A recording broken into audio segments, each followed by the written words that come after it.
Il est 20h, si tout le monde est prêt, on ouvre la séance du conseil municipal.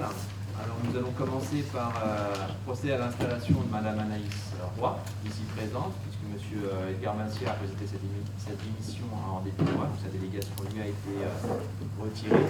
Une délégation que je ne réaffecte pas, donc je reprends à mon compte. Donc bienvenue Anaïs au conseil municipal. Je vais maintenant procéder à un appel nominal. Olivier Colesso, présent.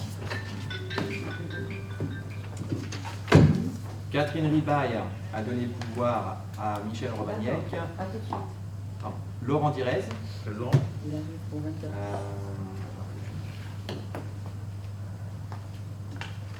Taoua Lyon a donné le pouvoir à M. Tadjilzik. Fabrice Cassada, présent. Emmanuel Abel a donné le pouvoir à M. Saïd. Philippe Arnaud a donné le pouvoir à M. Colesso. Samira Awali, absente. Alexandre Douzet, présent. Isabelle Soulis, présent. Béatrice Desrois, présent. Georges Pambou, présent. Virginia Riora, présent. Philippe Berenguer. Il a dit qu'il venait, Philippe, ce soir, non? Karine Lorteau a donné le pouvoir à M. Cassada. Anaïs Roy. Mathilde Dustin, absente. Jean-Paul Algaron a donné le pouvoir à Mme Desrois. Catherine Chevalier a donné le pouvoir à Mme Soulis. Philippe Tadjilzik, présent. Michel Romagnac, présent. Ahmed Saïd, présent. Pierrette Munier, présente. Ali Bouchama, présent. Fabienne Gilliot, présente. Grégory Ateba a donné le pouvoir à Mme Munier. Il arrive à 20h10. À 20h10. Oui, alors vous savez, regardez ce qu'on a. Voilà, Monsieur Berenguer. Bonsoir tout le monde. Grégory Ateba a donné le pouvoir à Mme Munier et Gaël Bouvier. Comment voulez qu'on procède, monsieur Ateba? On patiente un petit peu avant qu'il arrive ou Non. Non. On avance. Alors, nombre de pouvoirs 1, 2, 3, 4, 5, 6, 7, 8. Nombre de pouvoirs 1, 2, 3, 4, 5, 6, 7, 8, 9, 10, 11, 12, 13, 14, 15, 16, 17. Nombre de votants 25. On a la feuille de présence, si vous voulez bien de parler dans le micro, donc on ne va pas entendre. Vous aviez exprimé l'année dernière, dans mon installation, le souhait de parfois assurer le secrétariat. Est-ce que l'un d'entre vous souhaite assurer le secrétariat pour ce conseil municipal? Vous n'êtes pas obligé, ce que vous voulez. Oui. Alors, qui se propose pour être secrétaire? Non, mais j'entends pas, excusez-moi, je dois lire sur vos yeux, j'arrive pas à voir. C'est vous, monsieur Bouchama? Non, pas du tout, merci. Non, je vous remercie, je ne dis pas du tout. D'accord, donc personne ne veut assurer le secrétariat dans votre équipe. Bon, y a-t-il quelqu'un qui souhaiterait assurer le secrétariat alors? Oui, Madame Soulis? Très bien, écoutez, est-ce que quelqu'un serait contre, s'abstiendrait, serait pour? Très bien, alors Madame Soulis, vous êtes secrétaire pour ce conseil municipal. Hop là. Alors rappelez-vous, lors de la séance dernière, nous avons pas eu le temps matériel de préparer le procès-verbal du conseil municipal du 15 avril. Donc on a 2 procès-verbaux à approuver aujourd'hui. Pour le procès-verbal du 15 avril, qui serait pour? Qui serait contre?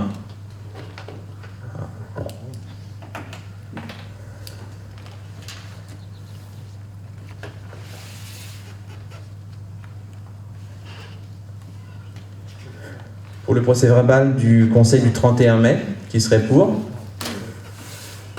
Qui serait contre? Vous voulez peut-être expliquer pourquoi vous êtes contre? Oui, justement, celui du 15 avril et celui du 31, j'avais lu des remarques. Oui. Et vous m'aviez dit, puisqu'elles sont écrites, vous me les envoyez. Ce que j'ai fait. Notamment celle du 15. Oui, mais je ne les retrouve pas dans la télé.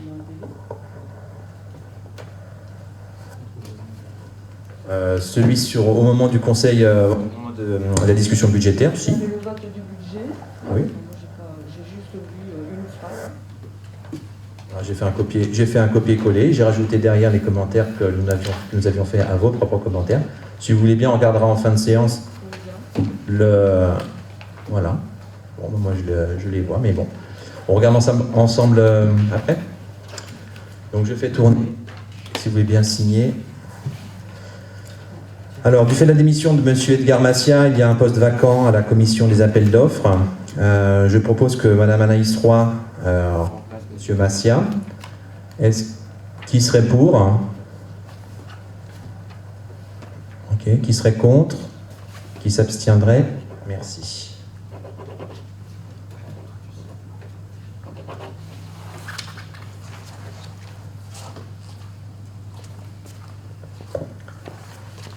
Merci.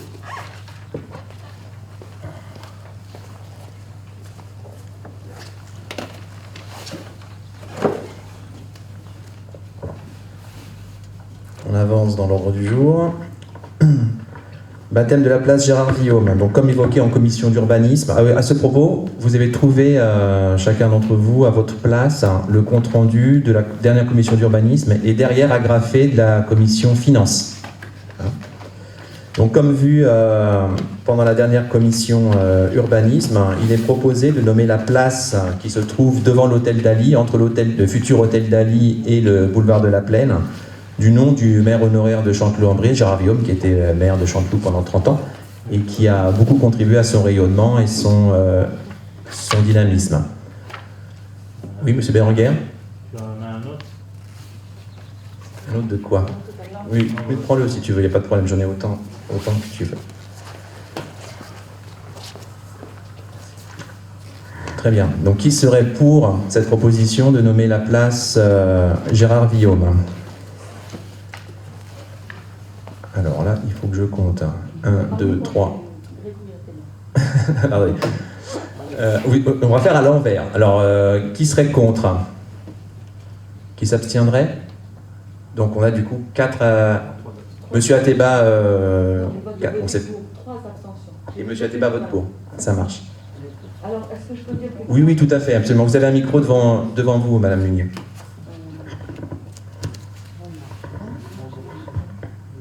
Il est allumé, vous n'avez juste allumé. Ah oui, pardon.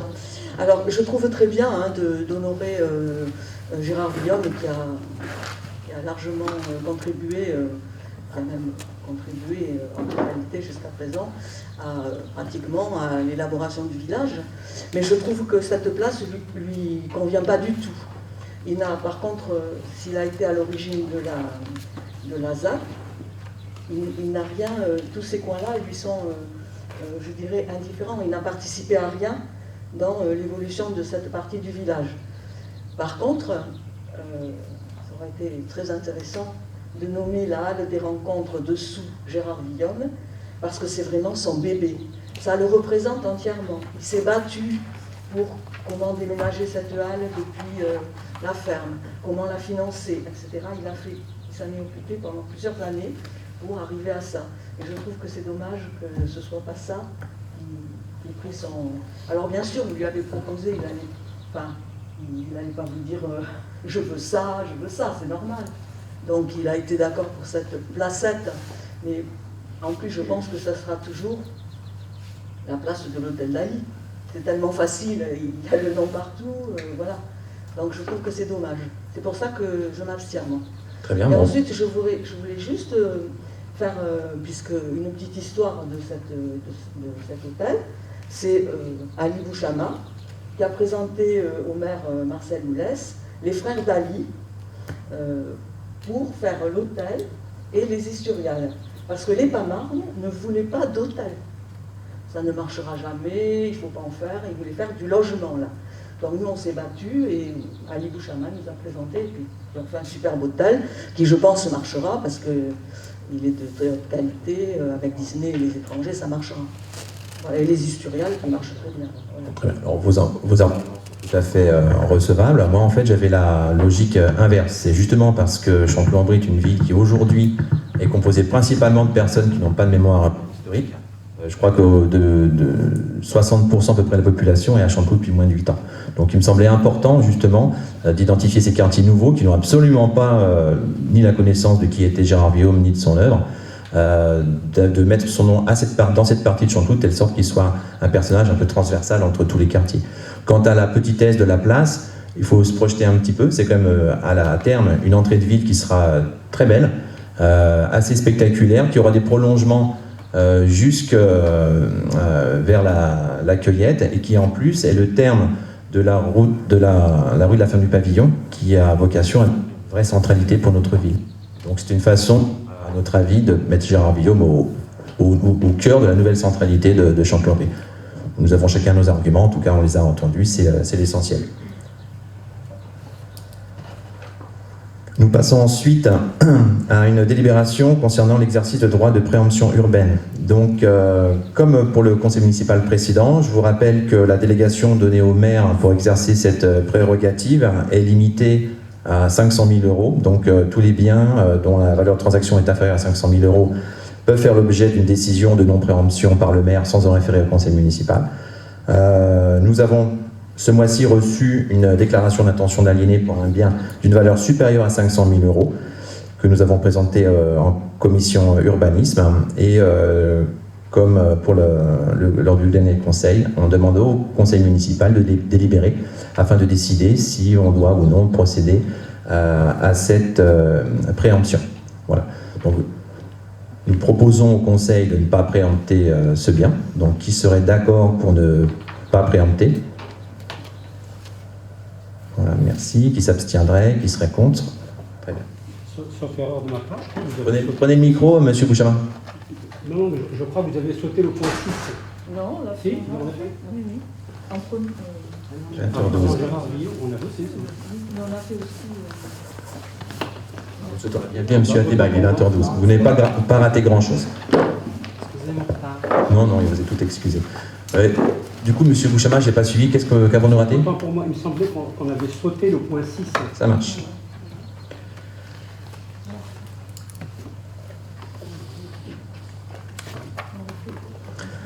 Là, on arrive à deux délibérations qui sont importantes, les délibérations d'urbanisme liées à la révision du PLU. Je vais passer la parole à monsieur Direz, qui avait déjà exposé les motifs en commission urbanisme, mais qui doit le refaire pour que l'ensemble des conseillers ait bien une connaissance de la situation et de la procédure que nous allons mettre en œuvre. Nous allons mettre en œuvre pour la révision du PLU, mais aussi que nos concitoyens soient bien informés de tout ça. Monsieur Direz. Bonjour à tous, merci. Donc, je crois que c'était... Il y a deux délibérations. Oui, il y a deux délibérations. On avait annulé l'arrêt du PLU, et donc on projetait de reprendre la procédure par le débat sur les orientations générales du PADD. Et en discutant avec différents intervenants, on s'est rendu compte qu'il était certainement préférable d'annuler la délibération de prescription du PLU et de la reprendre. Simplement parce qu'elle faisait part la délibération portait notamment comme quoi il fallait qu'on soit en accord avec le SCOT, et le précédent SCOT de Marne-et-Gondoire. Également, il était indiqué que toutes les zones UA devaient passer en zone U, notamment. Donc sur ces deux petits points, on n'a pas voulu prendre de risques, d'autant plus que ça ne nous fait pas perdre plus de temps que cela, compte tenu que sur le projet, on va être obligé de faire une nouvelle enquête environnementale. Et donc, on a décidé d'annuler l'ancienne prescription et de prendre une nouvelle prescription du PLU ce soir. Donc voilà, c'est essentiellement pour des motifs de sécurité juridique que nous procédons de la sorte. Et un point qui est important, qu'a noté M. Direz, c'est l'enquête environnementale, effectivement. Donc comme on est parti sur un élément qui prendra peut-être une année, on va pouvoir mener en parallèle la discussion sur le PADD et puis un certain nombre d'autres éléments en parallèle. Donc ce n'est pas l'enveloppe temporelle en fait se cale sur celle de l'enquête environnementale. Il y a un élément que M. Direz doit expliquer, puisqu'on va modifier un tout petit peu, on va rajouter un petit élément dans la deuxième délibération. Ce que je vous propose, c'est de d'abord passer au vote sur la délibération qui annule la prescription précédente. Oui, après, parce qu'en fait, c'est là que vous allez intervenir, je pense. Oui. Pardon ? Oui, tout à fait, mais comme il y a deux délibs, si vous voulez, on votera les deux après, comme c'est la deuxième, je pense, qui vous intéresse le plus. Ah ben, allez-y. Une question d'organisation, parce qu'au budget, vous avez mis pour le PLU une somme pas très importante, mais est-ce que vous relancez un appel d'offres pour... parce que ça, en refaisant tout le PLU, ça va coûter beaucoup plus cher. Donc, Non, alors pour la partie qu'on avait budgétée la dernière fois, on s'est basé sur les demandes qui ont été faites par le cabinet CDHU, le même qui était en charge de la révision du PLU précédemment, et on reste dans cette enveloppe. Il va tout vous faire pour ce prix-là? Écoutez, pour l'instant, il ne nous a pas fait de demande complémentaire. Donc s'il y a des demandes complémentaires, ce sera sur l'exercice budgétaire prochain. D'accord. Ok, merci.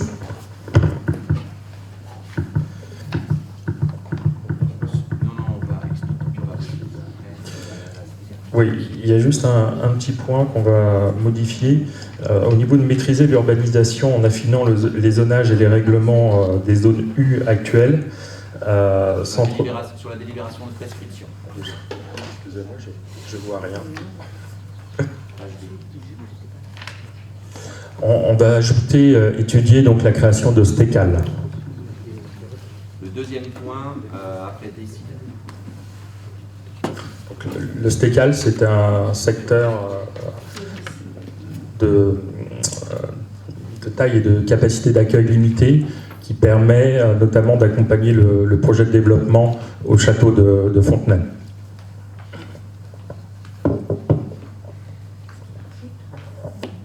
Vous comprenez le sens, hein, il y avait une énumération d'objectifs et on rajoute cet objectif-là, enfin cette possibilité dans l'énumération de la page 2 de la délibération de prescription.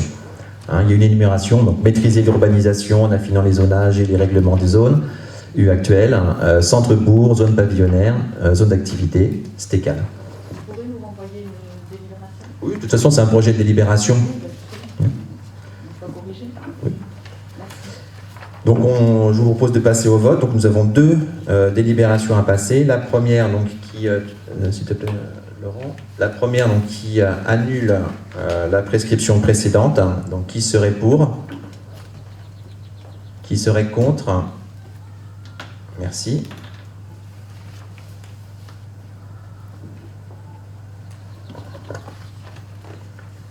Et la délibération qui prescrit une nouvelle révision du plan local d'urbanisme, qui serait pour?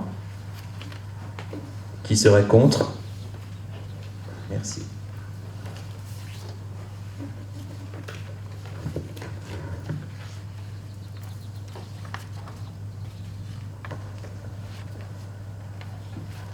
Nous avons maintenant des délibérations à prendre en matière de ressources humaines, organisation du travail.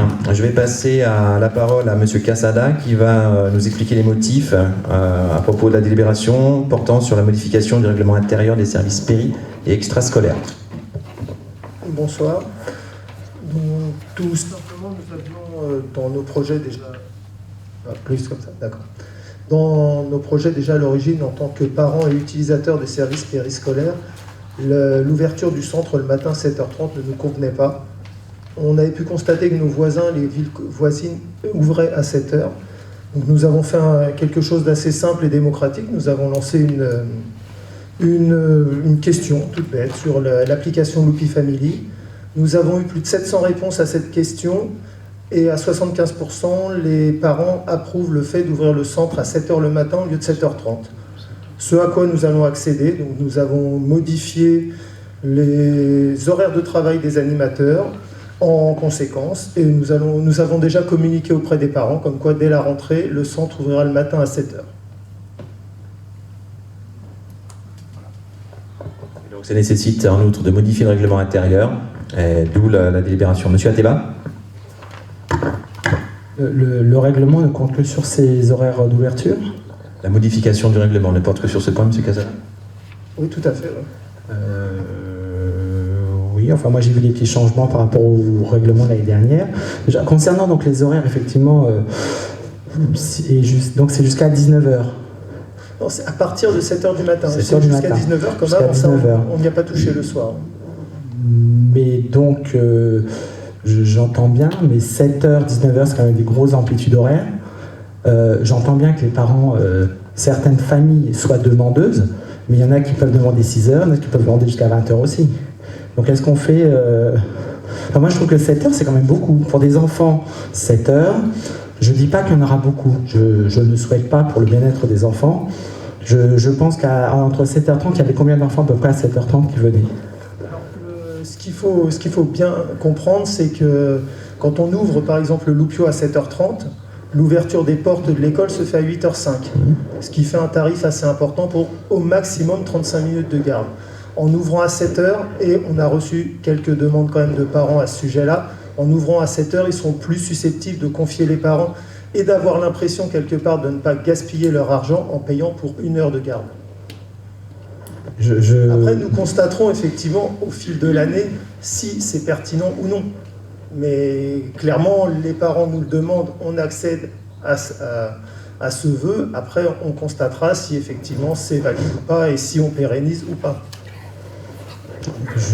Et les animateurs l'équipe d'animation est d'accord sur cette amplitude de 7h. Bon, il s'est réparti, c'est pas toujours les mêmes qui font le 7h du matin, je présume. Non, ce ne sont pas toujours les mêmes. Il y a un roulement qui leur a déjà été présenté par le chef de service. Et il y a une commission technique qui a été faite à ce sujet-là. Il n'y a pour l'instant pas de sujet particulier. Il n'y a tellement pas de sujet qu'au CT siège d'ailleurs un animateur, hein, c'est lui qui représente le personnel. Oui, il n'y a pas de souci par rapport à ça. Par rapport au règlement, du coup, moi j'avais une question sur le service minimum d'accueil en cas de plus de 25% des enseignants. Il n'apparaît pas dans votre nouveau règlement. Est-ce qu'il est toujours applicable ou pas? Alors qu'il y était l'année dernière. S'il n'apparaît pas, c'est le paragraphe a été oublié d'être mis, mais il n'y a pas de raison d'y toucher. C'est l'article 3.6, donc... C'est qu'il a été oublié d'être mis, tout simplement. Non, on n'y a pas touché. D'accord. Du coup, sur l'article 3.7, qui est le suivant, je ne sais plus...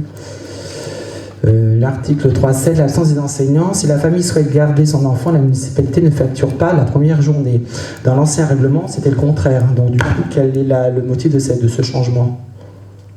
C'est-à-dire? Alors, dans l'ancien règlement, celui que nous avons voté l'année dernière, je voterai ce règlement, hein, je vous promets. Non, mais je vous écoute, il n'y a pas de souci. L'article 3.7 l'année dernière disait « Absence d'enseignant. Le premier jour d'absence de l'enseignant vous sera facturé. Pour les jours suivants, si l'enseignant n'est pas remplacé, vos annulations ne seront pas facturées si vous prévenez le service enfance la veille avant 9h. Dans celui-ci que nous votons aujourd'hui, si la famille souhaite garder son enfant, la municipalité ne facture pas la première journée d'absence, les jours suivants seront facturés. » Du coup, je comprends votre interrogation. Pour le coup, oui, effectivement, je vois pas. Pour moi, il n'y a pas de raison de toucher à ce qu'on a voté l'année dernière. Hein. Il n'y a pas de. Donc il faut changer votre règlement. Il faut le changer, tout à fait. Il n'est pas bon. Non, ça ne convient pas. D'accord. Donc tout le monde prend note que le règlement actuel n'est pas le bon. Le valide, effectivement, sur ces points-là, est celui qu'on a voté l'année dernière.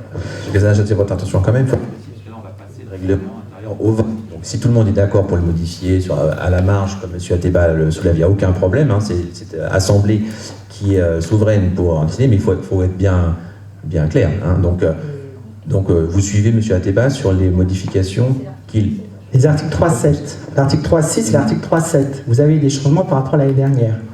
Alors c'est bien ce que je vous dis. Il n'y a pas de raison qu'il y ait de changement par rapport à l'année dernière. Nous validons celui de l'an dernier. Il n'y a pas de... Je ne sais pas pourquoi il a été modifié sur cette version-là, mais c'est celui qu'effectivement on a voté l'année dernière qui est toujours valide. D'accord. Juste après, il y a une petite correction peut-être à faire, je pense que c'est une faute de frappe. Vous mettez en cas de grève, sur l'article 3.6, vous parlez des activités communales. Je pense que c'est les structures communales. Parce que je me mets à la place de parents. L'article 3.6. En cas de grève des équipes d'animation, si l'enfant ne peut être accueilli sur des activités communales, je pense que c'est sur les structures communales. Effectivement, c'est structure, oui, tout à fait. D'accord. Voilà, donc si on peut peut-être rectifier ce petit point. Voilà. Bon, c'est tout pour ma petite remarque. Voilà. Il n'a pas changé de ce que nous avions proposé, à part les horaires. Bon, j'entends les horaires, hein, mais vous avez poursuivi ce que nous avions fait, c'est bien. Bah, c'est plutôt bien fait, il n'y a pas de souci. Là-dessus, comme sur d'autres choses, hein, on n'est pas là pour faire un table rase du passé, etc. En tout cas, merci pour vos remarques constructives. Donc, la version d'origine plus les modifications soulevées par M. Ateba correspondent bien à la volonté de la commune en matière de règlement intérieur. On voit très bien. Bah, merci beaucoup. Donc, vous n'avez pas envoyé les règlements, enfin là, vous avez juste préparé. Vous les envoyez quand aux parents, aux familles Demain matin. Le règlement aux familles? À la réinscription. À la réinscription, oui. Ouais. Et ça, ils se réinscrivent quand, les parents, pour la rentrée? Alors, pas avant le 12 juillet. Pas avant le 12 juillet? D'accord. Ça fait peut-être un peu short, je pense, pour les... Non, je sais pas. Non, c'est un souci plus informatique lié à la facturation et notre nouvelle plateforme qui nous interdit en fait de l'ouvrir avant le 12 juillet, tout simplement. Ok, merci. Très bien. Bah, nous allons mettre au vote cette proposition de règlement intérieur de la restauration scolaire des activités péri- et extrascolaires. Qui serait pour? Qui serait contre?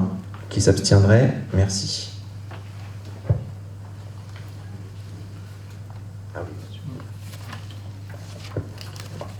Modification du tableau des emplois. Alors c'est un grand classique du conseil municipal, mais qui nécessite quelques explications. Alors, adjoint administratif principal de première classe. Voilà, on passe de 1 à 0. Adjoint technique 11 passe à 13, plus 2. Et adjoint d'animation 14 à 16, plus 2. Alors l'origine de tout cela, alors d'abord c'est pas une augmentation du nombre d'effectifs, comme pourrait le laisser penser une première vue. Il y a d'abord le départ en retraite d'un agent qui est remplacé à son poste par 2 adjoints administratifs pour la continuité des tâches qu'elle laisse vacantes. Donc ça c'est pour la partie adjoint administratif principal de première classe. Pour ce qui est des adjoints d'animation et des adjoints techniques, de poste, mais avec très peu d'heures associées, puisqu'il s'agit en fait de 2 ASPE, donc agents pour assurer la traversée des passages piétons, des points écoles. Donc c'est des contrats de 2 heures par jour, les jours de semaine, en période scolaire. Donc c'est un très petit volume d'air. Les ASPE, les personnes qui sont embauchées pour faire traverser les enfants au passage piéton. Voilà. Et l'autre création de poste est justifiée. Vous avez une question à poser, Madame Gilliot? Non, je m'interrogeais sur ce que c'était. ASPE. On n'avait pas ça. Ah ben non, c'est pour ça qu'on le crée. C'est un petit peu l'objet de. Il n'y en avait pas avant ces 2 points. Non, il n'y en avait pas. Ouais. Et d'ailleurs, ça rejoint une question que vous avez soulevée la dernière fois sur l'usage des ASVP. Comme je l'ai dit, c'est très compliqué lorsqu'on a 2 ASVP et 2 écoles de leur faire les points écoles, justement, et autre chose, puisque finalement, c'est une faute professionnelle de leur part si elles venaient à abandonner le passage piéton à laquelle elles sont affectées.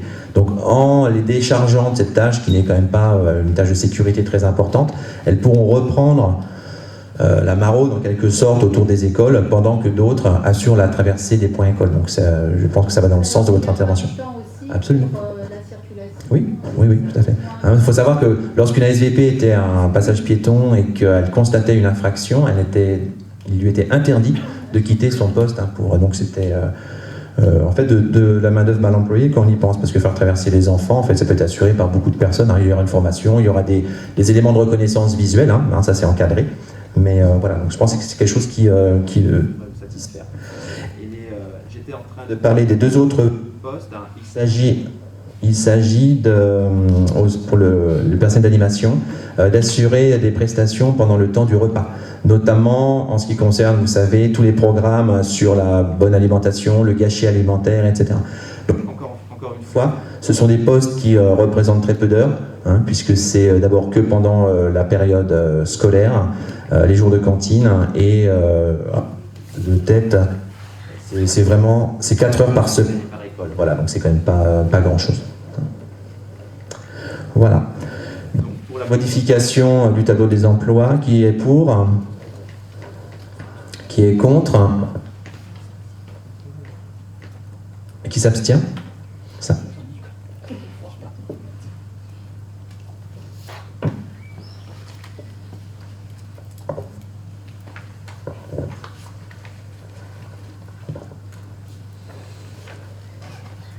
ensuite, nous abordons la convention de réciprocité pour l'accueil des écoliers avec la ville de Montévrain. Alors, accueillir les écoliers de villes voisines, c'est quelque chose qui est très courant.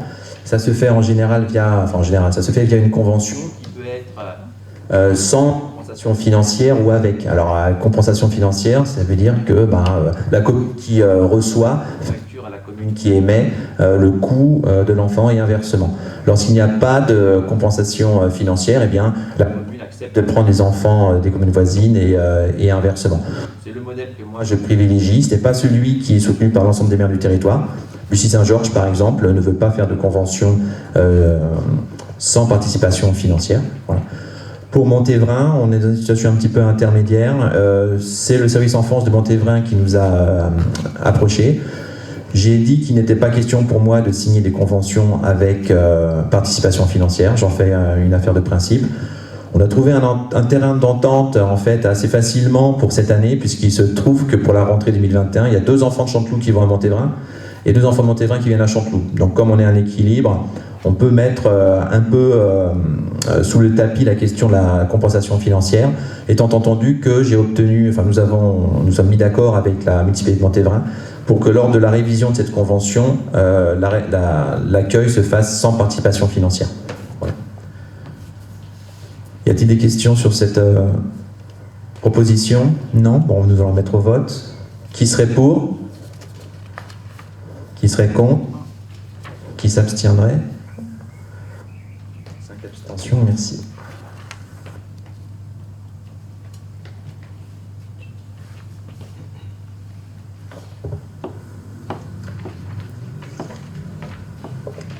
Renouvellement du contrat avec le GU comme titre, un carte imaginaire. Donc c'est un dispositif qui existe depuis longtemps, que nous n'avons pas modifié depuis notre prise de fonction, c'est-à-dire une participation, un tiers payant en fait au profit des collégiens qui sont fléchés vers le collège public des 4 arpents. Et nous proposons de renouveler le dispositif pour l'année qui commence. Y a-t-il des questions à ce sujet? On passe au vote. Qui serait pour? Qui serait contre? Qui s'abstient?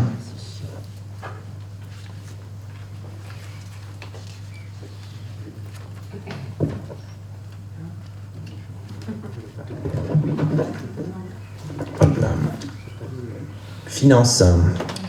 Exonération partielle de la taxe sur le foncier bâti. Je vais garder la parole, c'est pas quelque chose de très compliqué. En 2006, le conseil municipal de Chanteloup avait voté la suppression de l'exonération de 2 ans pour les nouveaux logements livrés. Le prétexte, le motif à l'époque, c'était une égalité entre les nouveaux arrivants et puis les anciens habitants, et aussi la participation à la construction. Pour ma part, je trouve que c'était une mesure de bon sens et que je soutiens. Il se trouve que si cette volonté de non-exonération doit être maintenue, il faut repasser une délibération avant le mois d'octobre. Donc voilà l'objet de la délibération. En revanche, ce qui change par rapport à l'état du droit précédent, c'est qu'il n'est plus possible de supprimer cette exonération complètement. Voilà.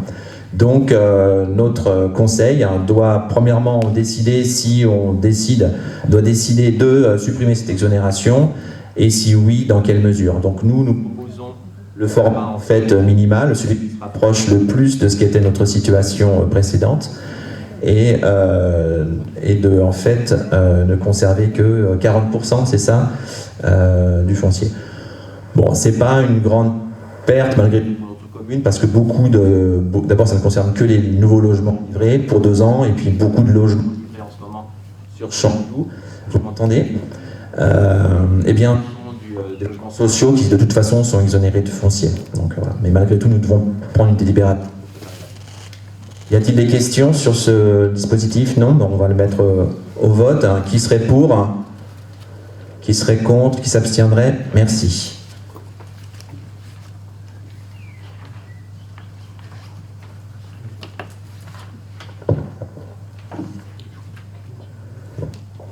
Vote de la subvention d'équilibre de la crèche. Alors c'est l'avenant numéro 2. Alors, je ne l'ai pas mis sur le projet de délibération. Chaque année, la Crescendo, donc l'association qui a la gestion de notre crèche municipale, nous demande de voter une subvention d'équilibre qu'elle intègre dans la préparation de son budget prévisionnel.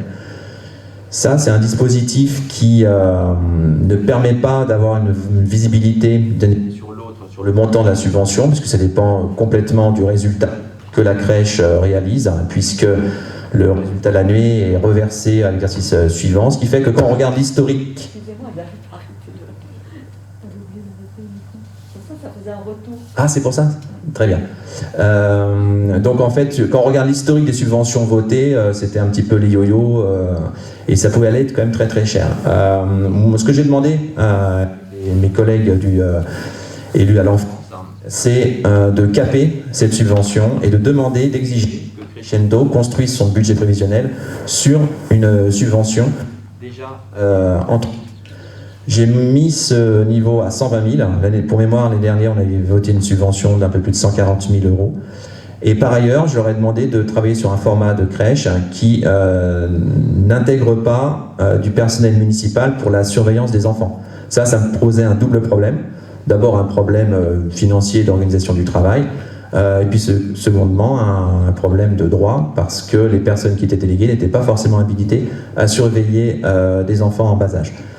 Donc la délibération de ce soir porte sur le vote de cette subvention d'équilibre, en sachant que ce n'est pas une subvention dont le montant nous a été demandé par la crèche, mais c'est le montant que nous leur allouons pour construire leur budget à partir de ce que nous leur octroyons comme ressources. Libre à Crescendo de revoir leur format compte tenu des ressources qui sont mises à leur disposition par la commune. Madame Mully. Oui, alors...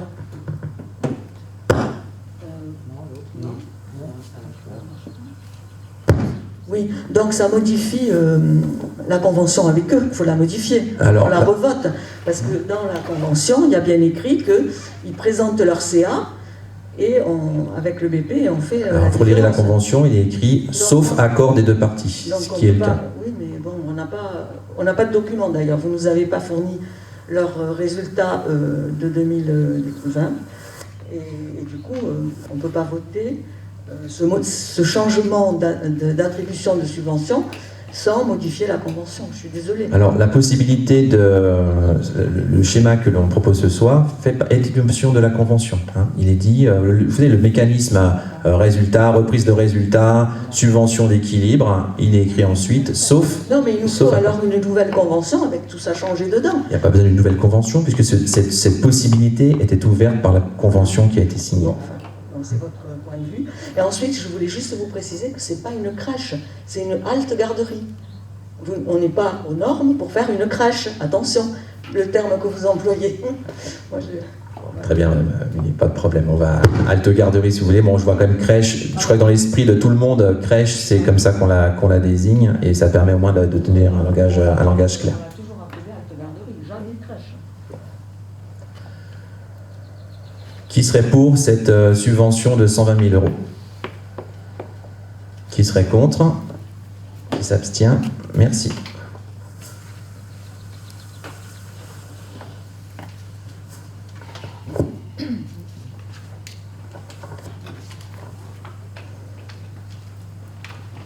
Vote des subventions aux associations. Chaque année, les associations de la commune se rapprochent de la municipalité pour obtenir des subventions en nature, donc via le prêt de salle, de matériel et en numéraire. Toutes ne le font pas. Nous avons cette année décidé d'étudier les dossiers qui nous ont été faits en commission finances. Et nous avons donc, après instruction, proposé un certain nombre de versements de subventions en numéraire. Alors il faut, bon, vous n'avez pas eu le temps d'en prendre connaissance, mais beaucoup de motivations sont dans le compte-rendu de la commission finances. Je vais en exposer les points principaux.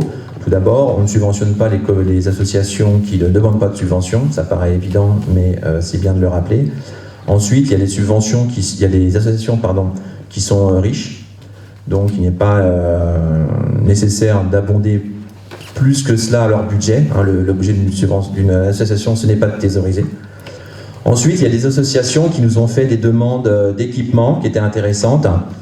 mais qui, de notre point de vue, relevait en fait d'une politique d'investissement de la commune. Il y a des équipements qui peuvent très bien être utiles à plusieurs associations, et pas que d'ailleurs, aussi utiles peut-être à notre centre de loisirs ou à des activités municipales.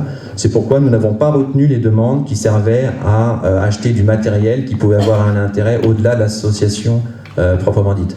Un exemple qui va peut-être vous faire sourire, nous avons reçu une demande pour l'achat une demande en argent pour acheter une machine à pop-corn. Bon, voilà, aucun intérêt. La commune va acheter une machine à pop-corn et nous pourrons aussi l'utiliser, nous la prêterons à l'association lorsqu'elle en a besoin et nous l'utiliserons lorsque nous faisons nos fêtes municipales. Voilà. Voilà les grandes lignes en fait qui ont motivé notre appréciation des demandes de subvention. Y a-t-il des commentaires? Alors, oui, Amélie. Moi, je voudrais intervenir sur l'ASEC, parce que normalement, vous ne pouvez pas donner de subvention à une association cultuelle. Alors, ce n'est pas une association cultuelle, mais une association patrimoniale. Sa vocation est d'entretenir l'Église, qui est une mission de la commune. Non, alors l'Église, elle doit être entretenue par la mairie, mais pas en donnant des subventions à l'association. Elle doit prendre en charge les travaux, parce que c'est une église qui date d'avant, je ne sais plus quelle année, là, il y a une année, les églises d'avant. Donc notre église en fait partie. C'est pour ça qu'on a toujours fait, on a restauré l'église, etc. Mais vous ne pouvez pas le faire en donnant une subvention à une association. C'est la mairie qui prend en charge. Et moi, je vais vous citer une jurisprudence.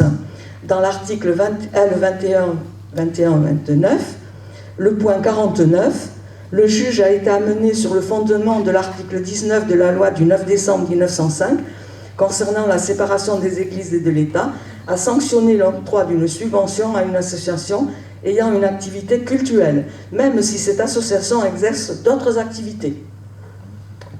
Bon, on peut discuter parce que là, il s'agit d'exercer pour la commune la mission d'entretien de l'église. Mais Madame Munier, encore une fois, moi je voyais l'intérêt de cette subvention à ce que les travaux correspondent exactement aux besoins de l'église. Non, mais il faut faire les choses dans les règles. Il n'y a pas de problème.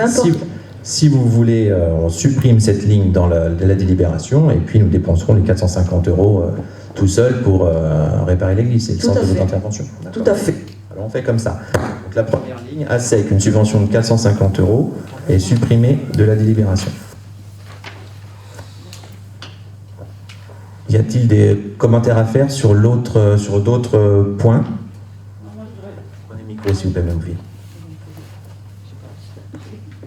Je voulais juste savoir pourquoi le montant alloué aux associations a tellement diminué par rapport à ce qu'on faisait avant, alors que vous aviez, je me rappelle de la campagne où c'était le soutien aux associations, etc.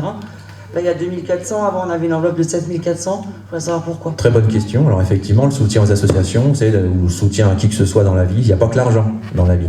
Je crois que les associations, on les a portées à bout de bras pendant la Covid, on a mis à leur disposition tous les espaces en plein air dont on disposait pour qu'ils puissent assurer une partie de leurs prestations. On a, ça c'est nouveau, sous ce mandat, relayé leur communication. On a fait beaucoup de mise en avant de leur activité, mais c'est vrai que sur la partie financière, il n'était pas nécessaire cette année de leur octroyer des subventions au même niveau que les années précédentes. Pour une raison qui est facile à comprendre, c'est que si l'année a été très mauvaise pour les associations en termes d'activité, du fait de la Covid, elle est en revanche très bonne d'un point de vue financier. Les caisses sont pleines. Les associations sont riches. Il n'y a pas de raison d'abonder à des budgets qui sont en excédent chronique. Ça, c'est un élément. Deuxièmement, vous l'avez noté, il y a une association qui, jusqu'à présent, était récipiendaire d'une très importante subvention qui s'arrête. Donc forcément, ça, on ne va pas se dire, on ne va pas se forcer à dépenser de l'argent en saupoudrant sur d'autres associations. Voilà. Donc c'est ça. Oui, en gros, on verse 2500 € de moins, à peu près 3000, on va dire, sur l'année, donc c'est pas non plus énorme. Et ça ne présage pas de ce qui sera fait les années suivantes lorsque le monde associatif, on l'espère, reprendra une activité normale. Y a-t-il d'autres questions? Alors, je propose de passer au vote en intégrant la remarque de Madame Munier. Monsieur Attela, prenez le micro s'il vous plaît.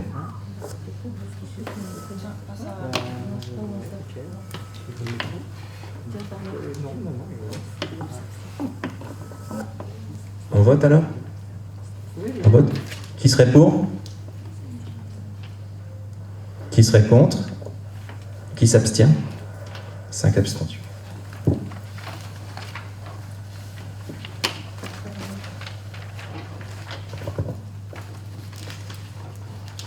Information sur les décisions du maire.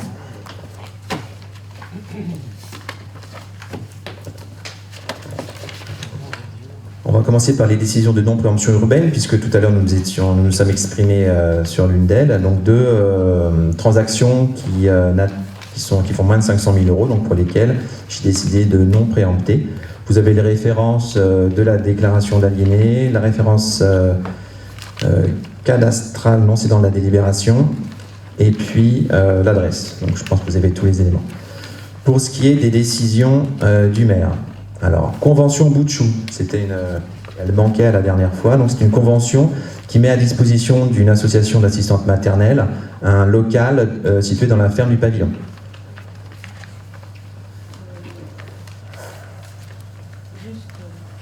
Pourquoi c'est gratuit?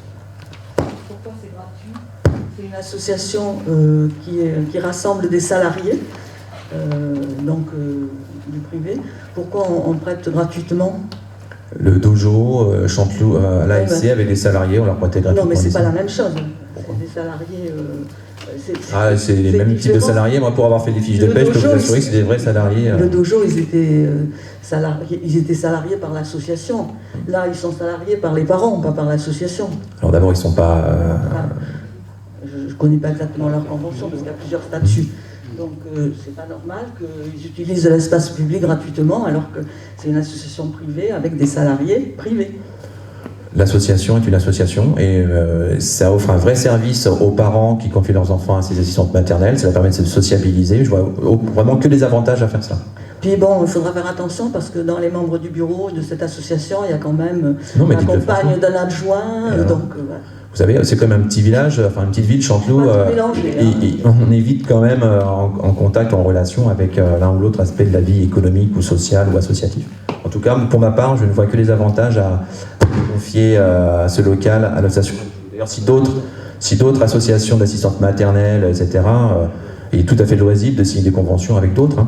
Il n'y a aucun problème, il n'y a pas d'exclusif. Et d'ailleurs, le local est très peu occupé. Il n'a pas été occupé, je pense, pour l'instant, du fait. Mais à terme, je ne vois aucun inconvénient à ce que même des groupes d'associations, des groupes d'assistantes maternelles, par exemple dans le cadre de MAM, etc., accèdent à ce local. Voilà. Donc du coup, dans la convention, les jours d'utilisation, les heures d'utilisation sont définies par rapport à quoi? Par rapport à la disponibilité du local. Il ne faut pas que ça gêne l'activité des autres activités qui sont à la fin du pavillon. Je pense notamment au centre de loisirs. Voilà. D'accord. Et au niveau de l'hygiène, du coup, au niveau des normes d'hygiène, de nettoyage avant-après, période Covid. Exactement, ça c'est dans la. Comment ça s'organise? C'est dans la convention. C'est dans la convention. Mais qui est en charge de l'hygiène, du nettoyage après le passage des petits bouts de choux, avant le passage des élèves qui utilisent le centre de loisirs? Alors, avant, c'est le centre de loisirs, donc c'est le cadre général de l'hygiène et de la sécurité du centre de loisirs. Après le passage des centres maternelles, c'est elle qui assure la mise en état du local. Et alors donc, du coup, dans le cadre du centre de loisirs, c'est contrôlé par les services de la mairie. Oui. Dans le cadre de l'association des bouts de chou, le contrôle est fait par qui derrière? Alors, le contrôle, il y a un contrôle général. Comment s'appelle déjà l'institution qui est venue inspecter le... La PMI est venue, d'accord, est venue pour s'assurer que tout était en ordre et le protocole a été discuté avec la PMI. Non, mais ça, je l'entends, la PMI, elle vient, elle valide. Je dis juste, dans le suivi au quotidien, qui s'assure de la bonne exécution des mesures d'hygiène après le passage des bouts de chou? Non, mais ça c'est une question qui se pose à tous les lieux qui sont partagés entre différents intervenants. La salle Frison Roche est un équipement qui est à la fois scolaire et associatif.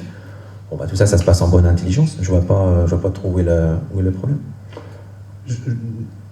Vous pensez peut-être à quelque chose, à une situation? Je pose juste une question sur le suivi de l'hygiène. Si je dis toujours, les enfants du centre de loisirs qui arrivent à 15h ou à 16h derrière, est-ce que le suivi de l'hygiène derrière, après le passage des bouts de chou, que je n'en mets pas en cause, est bien effectué, et qu'est-ce qui se passe en cas de souci? C'est juste qui est référent, qui va s'assurer de la bonne exécution des choses. Voilà, pour que ça ne crée pas de problème derrière. Alors, de toute façon, dans une commune, il n'y a qu'un seul responsable, c'est moi. Et pour ce qui est alors, encore une fois, vous allez passer non, bien sûr, mais on parle de responsabilité.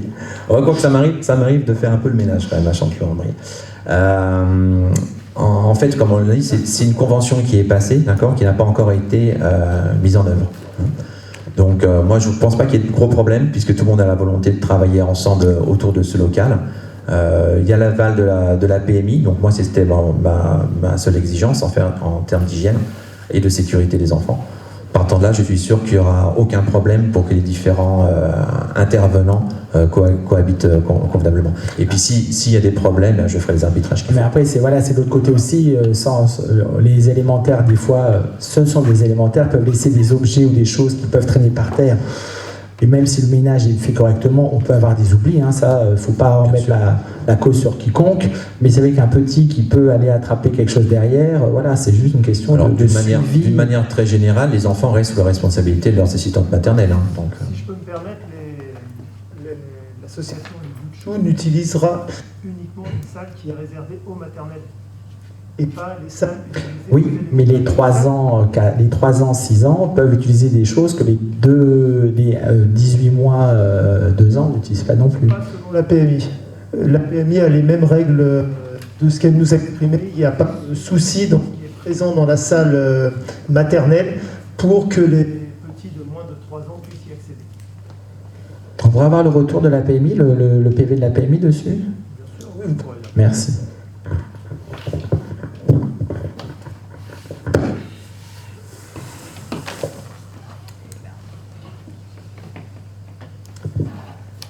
Alors, mise à disposition de la maison Cartier-Bresson au profit de Marne-et-Gondoire. Alors j'avoue, je me souviens plus ce que Marne-et-Gondoire veut faire de la maison Cartier-Bresson. Convention de mise à disposition de la maison Cartier-Bresson, cette fois-ci pour l'association...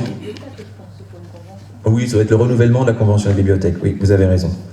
L'association Entracte. Alors là encore, Entracte, c'est une association qui est héritière d'une association de Conches-sur-Gondoire. Conches-sur-Gondoire avait une association de spectacles vivants, etc. Vous savez que Conches, malheureusement pour eux, ont des locaux qui sont très vétustes. Il y a cette fameuse grange qui n'est plus du tout adaptée. Donc nous avons repris nous avons hébergé un certain nombre d'associations conchoises qui ont trouvé refuge en quelque sorte à Chanteloup-en-Brie. Il y a le Tarot qui revient, c'est pas encore là parce que c'est plus récent. Donc voilà. Ça, c'est une démarche de solidarité vis-à-vis de nos voisins de Conches, pour que eux aussi, leur tissu associatif, puisse survivre en attendant qu'ils retrouvent les moyens de s'exercer dans leur ville natale. Contrat de cession d'exploitation de spectacle, l'association Lockless, hein, ça c'était pour la fête de la musique. C'est le groupe, l'orchestre qui est passé à travers la ville le 21 juin. Contrat de maintenance, géoverbalisation d'études, c'est le logiciel qui permet aux ASVP de verbaliser sur leurs terminaux portatifs. Contrat tiers payant imaginaire, donc c'est la convention pour le tiers payant de la carte imaginaire. Voilà. Y a-t-il des questions sur ces décisions? Alors, je n'ai pas reçu de questions orales. J'ai rien raté, il n'y en a pas. Non. Bon. Y a-t-il des questions malgré tout, des choses que vous voudriez aborder? C'est le dernier conseil avant les grandes vacances. Oui, alors, oui. j'oubliais,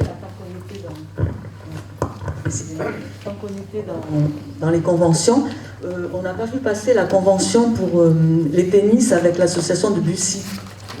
Parce que l'association de tennis de Bussy qui occupe pas mal les terrains de tennis de Chanteloup, et on n'a pas vu passer de convention. Alors de mémoire, je crois que je n'ai pas vu passer non plus de convention pour les tennis. Je crois que c'est un accord qui a été passé directement entre l'ASC et... Ah bah oui, mais... Sachant que vous parlez de Bussy qui vient s'entraîner à Chanteloup, je vous le concède. Cependant, toutes les personnes de Bussy qui viennent s'entraîner à Chanteloup ont pris une licence également auprès de l'ASC à Chanteloup. Donc ils viennent à Chanteloup en tant qu'adhérents de l'ASC. Je suis d'accord, mais les terrains, ils appartiennent à la ville. Et la convention, elle Non. doit se faire. C'est deux choses différentes. Non. Vous n'avez pas bien entendu la réponse de M. Cassada. Justement, ça me revient maintenant parce que j'ai eu avec le président du tennis de l'ASC et le responsable du tennis de Bussy, on ne voyait pas quel instrument juridique il fallait utiliser pour permettre justement ce partage. Et là, la conclusion qu'on a tirée, c'est que le plus simple, c'est qu'il n'y ait pas d'accord entre le tennis de Chanteloup et le tennis de Bussy. C'est-à-dire que les tennismen qui viennent des villes voisines s'inscrivent à l'ASC et viennent ici en tant qu'adhérents de l'ASC. Individuellement. Oui. Pas en tant que. C'est pas l'association qui adhère. Non. C'est chaque individu. Oui. Ok. Donc Voilà. Et je crois que ça me revient maintenant, excusez-moi, j'ai pas percuté tout de suite. Et je crois qu'on a aussi la même chose avec des joueurs de conche aussi, qui ont pris des licences à l'ASC. Alors, qu'il y ait un échange avec Conche, ça serait pas anormal parce qu'ils ont un terrain couvert et nos jeunes pourraient éventuellement aussi aller jouer l'hiver à Conche. Tout à fait, c'est vraiment quelque chose qu'on aimerait bien mettre en place. Mais là, encore une fois, on n'est pas dans un contexte d'échange. C'est des démarches individuelles parce que on ne sait pas trop comment gérer tout ça pendant la Covid. D'accord. Et puisque tout à l'heure on parlait du dojo, de l'association du dojo qui n'existera plus, comment en tant qu'ancien de l'ASC, vous n'avez pas songé demander à l'ASC de récupérer la section judo quand même, parce qu'il y avait beaucoup d'enfants qui participaient à ce judo. Alors l'ASC n'a pas souhaité reprendre le judo. Je vous explique pourquoi. Parce que justement, il y avait un salarié et que ça posait des problèmes de reprendre le contrat de travail. Ensuite, il n'y avait pas non plus la volonté du dojo que l'activité soit reprise par l'ASC, tout simplement. Et on crée une au sein de l'ASC pour les jeunes. Voilà, exactement. Voilà, exactement. Les jeunes qui vont être à droite et à gauche. Je suis tout à fait d'accord avec vous. Le judo, c'est l'une des pratiques sportives les plus populaires, je pense, avec le tennis et le football. Là, il n'y aura pas de judo à Chanteloup pendant une année, mais je viens de sortir d'une réunion justement avec les personnes du dojo pour remettre du judo à Chanteloup dès l'année suivante. Pour savoir aussi que le judo à Chanteloup, du fait de la crise peut-être, ou du fait de l'usure aussi, il y avait quand même beaucoup moins d'adhérents. Là, on avait une quarantaine d'enfants qui pratiquaient le judo. On s'est assuré avec les deux personnes que j'ai rencontrées tout à l'heure que ces enfants pourraient continuer la pratique vraisemblablement à Montévrain, puisque c'est un club qui est assez proche géographiquement, puis aussi dans la philosophie, leur approche qu'ils ont du judo. Et ça permettra après, c'est ce sur quoi je travaille, à la rentrée 2022, de nouveau avoir des cours de judo à Chanteloup assurés par les profs de Montévrain. Voilà. Parce que le problème, en fait, dans les arts martiaux, pas que le judo, c'est qu'il est difficile de trouver des professeurs qui ne soient pas salariés. Donc ça veut dire que trouver un professeur, c'est une chose, mais il faut d'abord avoir une structure pour pouvoir le salarier. Donc on va travailler sur des mesures transitoires avec les moyens que l'on a, et l'objectif, c'est pour la rentrée 2022, que le club de Montévrain ou un autre, je me suis aussi rapproché de Jean-Paul Michel pour l'Agny-sur-Marne, délègue un professeur pour pouvoir donner des cours de judo à Chanteloup, à défaut d'avoir un club de judo. Je vous en prie. Eh bien, il est 20h58. Je déclare le conseil municipal clos et je vous souhaite de bonnes vacances à ceux qui en ont.